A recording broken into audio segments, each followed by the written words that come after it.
బసవేశ్వర జయంతి సందర్భంగా శుభాకాంక్షలు తెలియజేసుకుంటా ఉన్నాను. మనం ఇప్పుడు ఏదైతే సమాజం బాగుండాలి, సమాజంలో అందరినీ కూడా సమానంగా ట్రీట్ చేయాలి, కుల వివక్ష ఉండొద్దు, వర్గ వివక్ష ఉండొద్దు, లింగ వివక్ష ఉండొద్దు అని ఇప్పుడు మాట్లాడుతూ ఉన్నాము.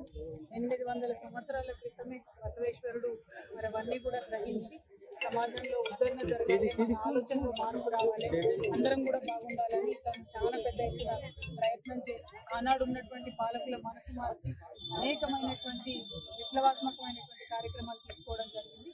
మరి అటువంటి గొప్ప వ్యక్తి, మహనీయుడు తెలంగాణ వచ్చిన తర్వాత వారిని సగౌరవంగా మనం గౌరవించుకొని వారి జయంతిని అధికారికంగా చేయడం, వారి యొక్క విగ్రహాన్ని ట్యాంక్ బండ్ మీద పెట్టడం అనేటటువంటి అంశాలను టేకప్ చేయడం జరిగింది. ఇవన్నీ కూడా గౌరవనీయులు కేసీఆర్ గారి ఆలోచనతో జరిగినటువంటి అంశాలు. మరి లింగాయత్ సమాజం తెలంగాణలో అత్యధికంగా తెలంగాణ ఉద్యమంలో పాల్గొన్నటువంటి సమాజం. త్యాగాలకు, సమాజంలో మార్పుకు, దైవ భక్తికి, కష్టపడే తత్వానికి, నిజాయితీకి నిదర్శనం ఎవరైనా ఉన్నారా అంటే అది లింగాయత్ సమాజం అని చెప్పవచ్చు.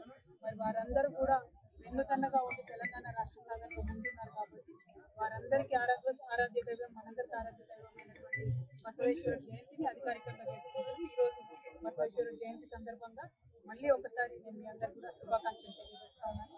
Thank you. జై తెలంగాణ.